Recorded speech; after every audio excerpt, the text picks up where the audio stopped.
So I thought this would be really useful, and then I've mentioned, like, I think religion is kind of, thank you, Jessica, the tricky way to, is tricky because there aren't as many, like, external things that exist in order to say, you know, like, in the way that math really can go to the SAT, the ACT, and say, like, this is the thing you need to do.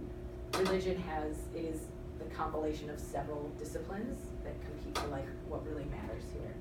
So, with that in mind, we watched Man on Fire, a clip. Either of you seen it? Denzel Washington. Mm-hmm. It's good. It's good. But the whole point is, like, he as the coach had the little girl who's the swimmer. She's the one who's trying to figure out, okay, what did I learn from this experience and what do I need to do differently? And that was to, like, prompt our thinking of, like, how can I, in my role, or Emily in her role, prompt teachers to, like, dig in deeply and think through to, like, really the whole goal is that we're gonna impact planning. So however students did, and we hope they did great, and they probably did, but, like, what does this mean for what happens next time? And yes, reteaching this for the kids in ninth hour, but also reflecting more about what did you do that led to students succeeding who may not have succeeded, and then what are the reasons why we think that might be, or what do we see in the work? So really the whole point is gonna keep going back to, like, go back to the source, like the source of the data, and, like, live in there. So, like, I have the goals up here. The first two are from, like, the being led through this. We spent 4 hours doing it. We're not going to spend 4 hours right now. But this is, like, a good attempt, and then any feedback you guys can give of, like, how useful this was or not, or where this could be adjusted to be useful, that would be super helpful. So leading all of us through analysis of student work to identify and address critical gaps in student understanding. And if there aren't critical gaps, then I think it also is to the next part, which is develop one another's content knowledge and instructional skills through implementation of regular student work analysis. So this is something we're doing over time, that it doesn't feel like this massive heavy lift, but rather how does it kind of integrate itself more often, right? And then I added the last part, which is articulating the grade level exemplar. So sometimes I'm asking myself, you know, if students are meeting the bar, what is the bar, and how do we, what is our mechanism to know that the bar is what it should be, right? So we're moving from, you know, what do we see to why it happened, and then what can we do? That's kind of like the task. And then it says read through top student work to determine the bar. So we're looking at that. I did also pull the second semester EOCA example, rubric, and task for what it's worth in terms of guidelines for what is expected of writing samples coming up towards the end of the year. Okay, thoughts so far? Okay, thoughts, Emily? That's a second semester sophomore religion rubric for the EOC. Yes. So what these students will be doing in a few months. Yeah. So what are we doing to get them ready for this? Yes. And I did not go through an answer to create a rubric or an exemplar of what this would be. Right. But keeping that in mind of what that would be. Great. So narrating the good. First of all, there's a lot that's good that's happening in 10th grade religion. So we want to recognize that, and students are certainly succeeding. Can each of you share just briefly what you see as going really well in your class right now, that you feel positive momentum moving forward based on, you know, what you've observed and seen in student work over the last couple weeks or months? In my class, I think students are really doing a good job. We've done a lot of what are called they say, I say responses. So they say being summarizing one person's sort of opinion article, and I say would be their response, so saying whether or not they agree and why. And I've seen some really quality work of being able to, like, summarize what a text says and an argument behind the text, and then be able to respond using usually, like, personal examples. And that was sort of done in some way on the test too. They're doing a really good job of doing that. My observation's been a lot of in-class recalling prior knowledge. I'm pleased to see some of the kids in their responses taking what I think is something I think kids take a safe approach, and they kind of quote the party line or what sounds good. And I think there are some kids who are willing to go counter to the argument, think critically. So that's kind of comforting to see that they feel safe in doing that. They don't feel like please the teacher. And not that they're both equally pleasing to me, but I think sometimes in religion, kids want to play it safe. We're in a Catholic school, and I don't dare question So I like seeing that. That actually, I think, leads right into, you know, you're saying like what you're seeing and is this just towing the party line, Mhm. et cetera. The first thing to do is unpacking the exemplar. So if you have, like, first of all, the standard itself, but then if you have the teacher exemplar, can Do you you wanna guys, see one? yeah, I can we have walk one. through Do you- Yeah, what, thank you. I don't have one for you. Um, You can share. I can pass mine over there. There we go. Over there. We can share. Yeah. We know the questions. Yeah. So the standard is describe. Describe. Describe. Yeah. Redemption found in the passion, death, and resurrection of Jesus. Yes. Okay. So what we have are 4 short answer questions. The first one is sort of that describe or explain, and then 2, 3, and 4. Just 2 and 3 was they got to pick, so it really should be like 2A and 2B.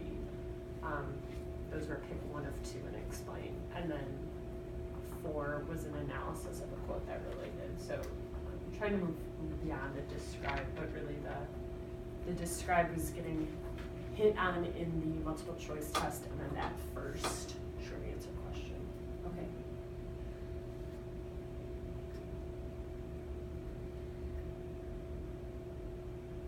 And these are your exemplars. Mhm. Okay. Harry, do you have anything to add? No, I think she's done a fine job. You would, right? And it's meaningful. So the first question is, so maybe, I wonder if it would be useful if we picked one of the responses to Yeah. focus on? Okay. Which one do you think would be most beneficial, that we would get the most discussion and worthy, like? I don't think that one. No, I don't. One of those. I think that's the higher level, so maybe that's a Yeah. better example of the range That one, maybe. of performance. Probably that one. Okay, cool. Yeah, Yeah, probably number 4. Okay. And also, not every student answered those, so. true. Yeah. So 4. Yeah, that last one. Okay, great.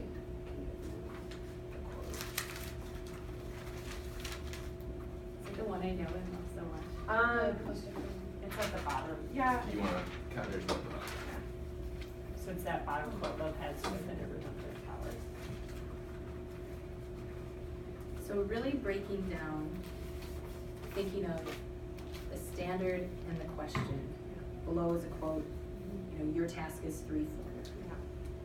The question is, what does a student need to be able to do to show mastery? So to really meet proficiency, if you could list out a student needs to do bam, bam, bam, what would be in that list? I understand the concept of redemption, what it means to be redeemed. And I think they have to apply a lot of the concepts they would explain in question number 1, so they understand the life, death, and resurrection in order to make their choice for B, part B of that question. And then I think also, can I apply that then to my own personal experience?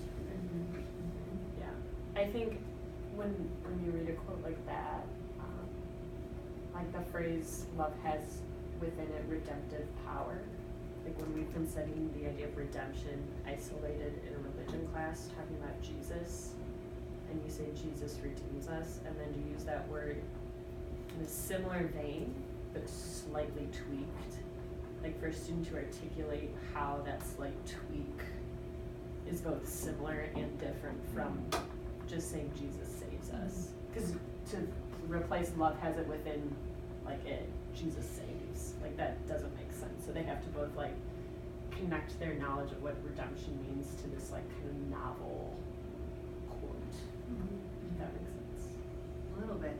So if I'm hearing, it's understanding redemption as the concept, the life, death, resurrection, applying to a quote, applying to your personal experience, but within that, the idea that redemption is not something isolated to the content of religion, Yeah. but now is brought into Right. a secular example. Ish. Yeah. Secular-ish. Yeah. But that is both, you said, similar and different. Yeah. And then like the nuance, can you say more about like unpacking that a little bit? Like what would Right. that mean for a student, like to to really break that down of what that student needs to do successfully. So like for us, redemption was defined as being saved from the consequences of sin. Mhm. And like we were very specific in that definition for a class.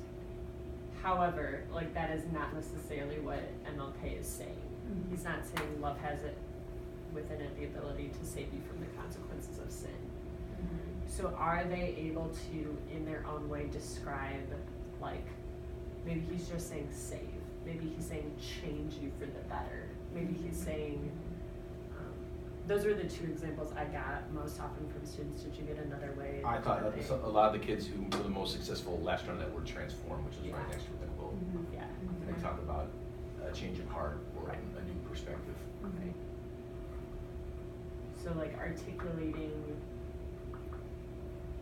the kind of that root of understanding that redemption is in both instances kind of this idea of changing or saving, bettering, yeah. Okay, that is, so then, with that in mind, like, thinking of that, how does this exemplar, like, thinking about this, what is this about that you know we're meeting the demands of grade level work? Like that thinking of the student and then showing it through the writing. What to you is telling about, like, I know that this is 10th grade level, February level, you know, like this point in the year work in terms of the thinking through it, like the critical thinking lens, and then also like the output of work.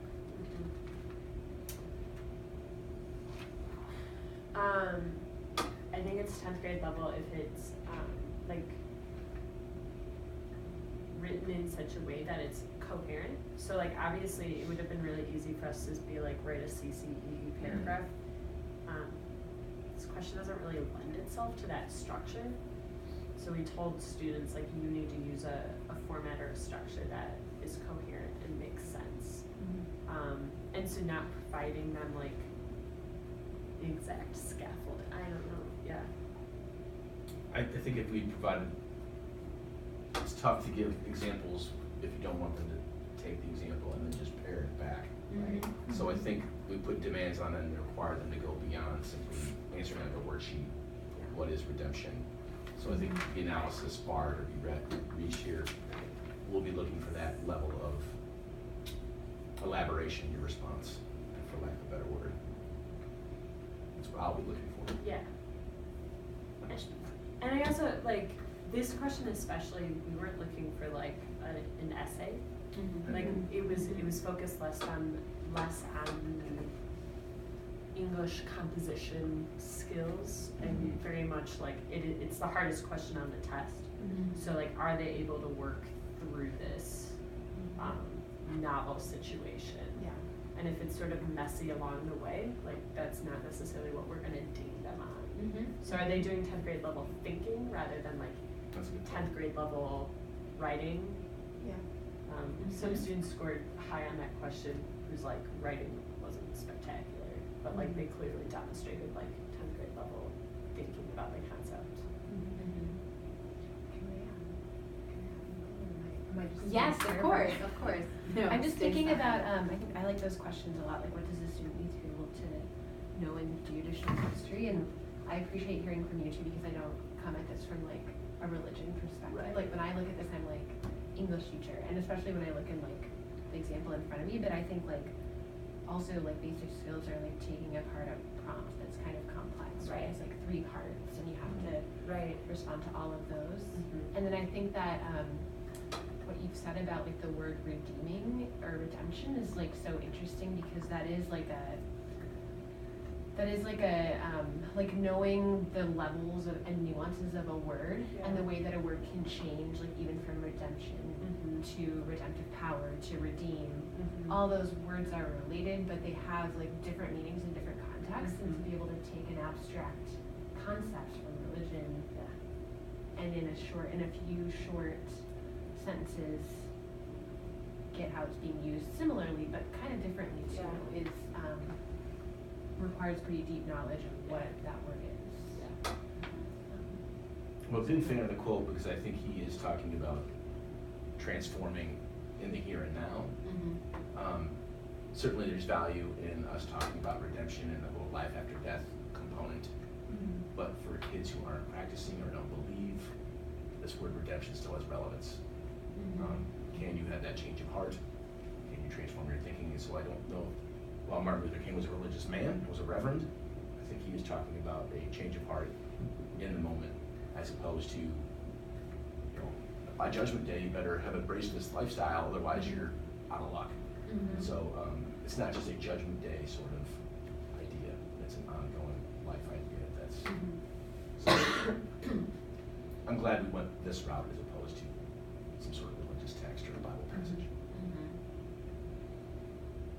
If there's any more we want to say about like the analysis of the exemplar and the quote, or the question itself.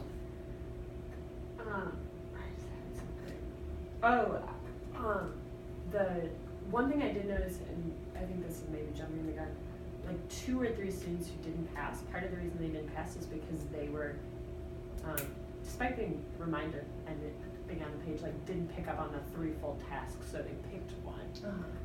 So I think that that's part of it too, is like they're getting asked a lot, and so some students, like 10th grade level, in my mind, a 10th grade student should be able to read this and understand that like you have 3 jobs to do. And there were like 3 of my students who didn't get there. So I think that that's also an interesting thing. Yeah. Yeah. So literally following directions. Right, And like anticipating and expecting, like, this is what I should expect, like Right. a more complex response. Like Right. that is typical. Yeah. Can we look at the student exemplars, like your strongest? Yeah. Or even if you have like sort of mastered, almost mastered, and then below mastered, but we'll start with mastered. I gotta dig a little bit here. I got one. If you want to I don't know. There's one really strong one. Okay. Yeah, we can talk I about think it. I'll keep her as an Right. almost. Yeah. Or like a, yeah. Is this physically not on yours? Oh, yes. Right now at 24, so Medina's 24, that's right now what my cutoff is for a 3. So she's like, scraping by. She's there, but you know, Yeah. just there. Yeah. Oh, that's really good. That's good. Okay. And then Joseph is strong. Yeah. Okay. So 20, I did not have any like 30 out of 30s. So the writing was out of 15, the multiple choice was out of 15. So he got, looks like 1 point off on the writing, perfect on the multiple choice. Okay. Yeah. Okay. And then I'll look at this last part.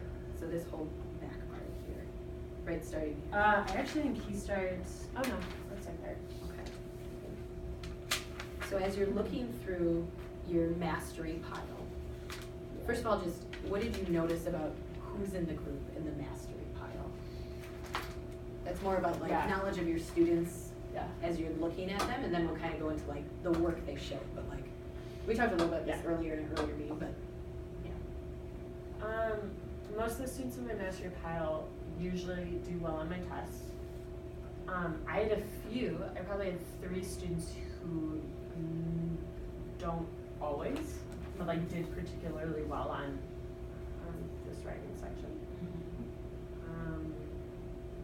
Students who did well usually wrote more than the students who did not write well, so like took their time to explain concepts, and their opinion, their ideas. And it kind of goes without saying that you are a strong writer, you're probably gonna do well, so the writings were clear. And I think they did go above and beyond. They could tell that they were exhausting every idea that I have associated, that you could have given me less than that. And they didn't necessarily earn more points for that, but the kids that did well were the kids also who tended to be more than enough. Although I did have some students who did really well who aren't Right. strong writers too. I had a few up in the probably 4.0 range who like is pretty muddled, but like when I sat down and like read through the muddled, I was like, no, they like have it. Mhm. They have the explanation. And our rubric, intentionally, because we're asking them to do it on the spot, our rubric did not ding them for grammar, spelling, punctuation. So. Okay. Can we take a moment and just read through one of the best? You know, Yeah. like one of the Yeah. goods you've got in front of you, Yeah. the super goods. And then Do you want me to also have my own? Yeah, good? yeah, definitely. Okay. And then think about based on like what we said about the exemplar of like that we set up at the start, like what we said about like where you can see what students did to meet that in here. Sort of like, again, what did they need to do to be able to show mastery? Where, how do you see them meeting this?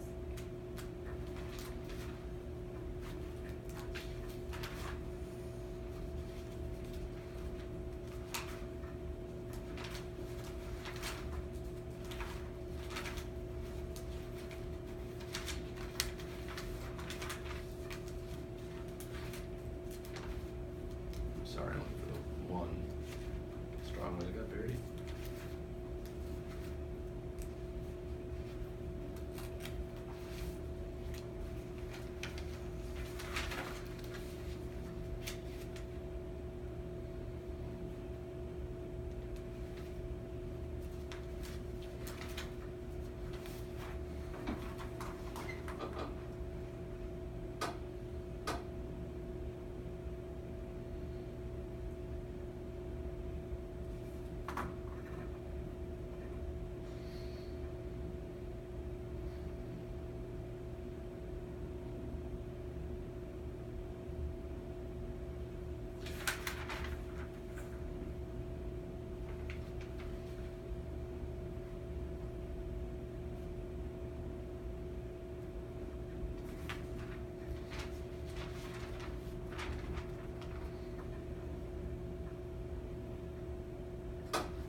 So thinking of like what we kind of outlined as what does mastery look like? What do you see in what you just, in what you read in the exemplar that you're like, this is how I know the student met this is how they showed they met proficiency?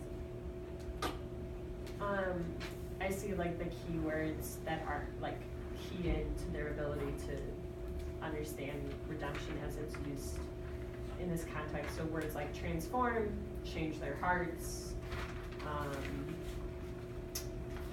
helping others helps you. So these are all things that like are different ways of articulating that, not in a specifically religious context. I would echo much the same, looking at two different ones. The student uses the language, to transform our entities by loving them into better people. With love, we can redeem and transform others and ourselves. And another student, love can heal someone and make them turn away from their bad. So maybe an awkward turn of phrase, but essentially the same idea. I'd say I see definitely here, they talk about the chance to change. So change and transformation, right? And also the ability to redeem, some gives them the option to accept that redemption. So I thought that was kind of both parts of that, but definitely had the language and the different ways to articulate what you guys mentioned in the first part. And I would say that idea of option echoes one of their questions from number 2. So it demonstrates sort of a continuous relationship that between there's a ideas. relationship between the questions. We have this free will, so redemption is in our court, so they didn't like compartmentalize their response. Oh, that's a number 2 material. It's all the same material, so the kids shows big picture thing.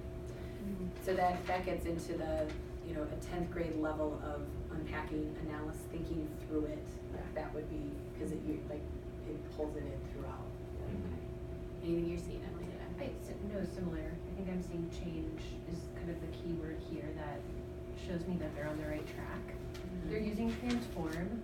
I'm like a little reluctant to say that necessarily means they're on the right track because they're pulling that right from the quote. True. Although they're using the word correctly, but not in a way that necessarily shows me they know what it means. But when they use the word change, it becomes more clear that okay, they're seeing that. Okay. So what do you think you did to teach this skill that these students grasp it well?